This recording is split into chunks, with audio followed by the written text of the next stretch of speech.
Hello, dears, and welcome to Al-Hussaini Virtual Lab, Pathology Talks, Tips, and Practical Tips. Today, I'm going to share with you an interesting case of BRAF positive tumor, ovarian serous borderline tumor, and how to interpret the BRAF immunohistochemistry and how it's useful actually in supporting the diagnosis. So remember that in general, the BRAF V600E mutant tumors really span a large number of tumors, but today we're going to cover the serous borderline tumors in particular. So this is a 21-year-old female patient who presented with large right ovarian cystic mass.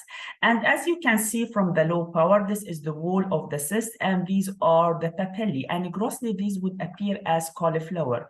So we have thick core, fibrous core of the papillae, and then we have the epithelial proliferation on the surface. And I'm going to zoom into this one in particular because this is what is usually described as the Medusa head micropapillary proliferation, and this is on high power magnification. So what is a micropapillae?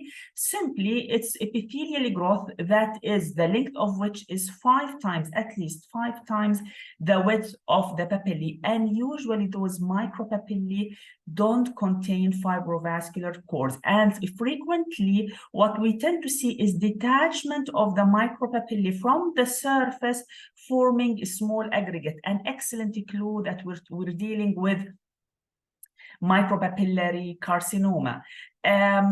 Importantly, remember that the nuclei are usually low-grade vesicular. They don't show usually prominent nucleoli, and mitosis is less than 12 per 10 high power fields, or less than 3 to 5 mitotic figures per millimeter square. These are important to differentiate from the high-grade serous carcinoma, which has a completely different biology and molecular signature. And again, this is the micropapillary pattern and the cribriform pattern actually here that is described sometimes in association with the micropapillary borderline tumors. Remember that these proliferations grow immediately from the fibrovascular core. Now, how to prove the diagnosis? We need almost always to do WT1 in order to show the nuclear staining that is characteristic of serous tumors of the ovary, regardless whether this is low grade or high grade, borderline or invasive.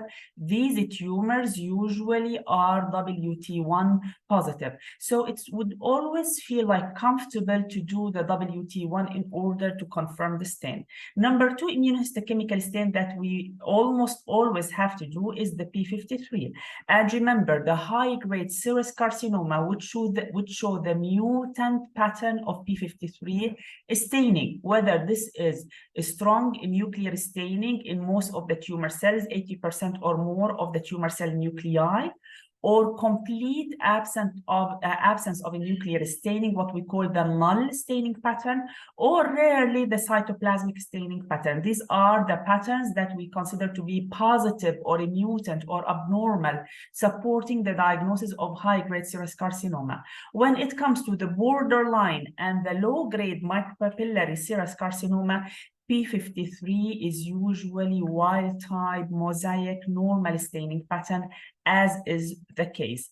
Now, again, high power magnification in the cribriform area showing this mosaic pattern of staining. What do we mean by mosaic? There are some positive and some negative nuclei, and the positive nuclei, some show strong, others show weak staining. This is what is meant by mosaic staining pattern. Now, into the BRAF V600E, the pattern of staining is usually granular cytoplasmic. So once we see this pattern of staining, this is considered to be positive. Importantly, this intensity of staining tends to be homogeneous throughout the tumor, but might vary from one tumor to the other. So there are some tumors which are strongly staining, Other tumors are weakly staining, but in general, there tend to be some homogeneity in the staining pattern of the BRAF in a single given tumor. Now, this is on high power magnification, showing the granular cytoplasmic staining in the tumor cells. Remember that this very dark staining, probably these are the RBCs, and sometimes this staining on the surface of the cells is considered to be non-specific. So if I encounter a tumor showing only this dark staining in the lumen, or this dark staining on the surface of the tumor cells, this is considered to be negative. What I need to see is this pattern of staining, a granular cytoplasmic staining. Sometimes there might be some accentuation to the membranes, but this is the pattern of staining that we should look for. And how to ensure that our staining is working properly? Because the background, the stroma here is completely negative. It does not show any granular staining. So the negative internal control is completely negative, and the tumor cells are positive, and these are all the dark ones, dark staining ones, including those ones are non-specific staining. So what was the final diagnosis in this case? Serous borderline tumor, micropapillary cribriform variant, and because there was no evidence of implants or lymph node metastasis anywhere, the tumor was staged as FIGO stage 1A. I hope you find this tip useful in your daily practice. Thank you.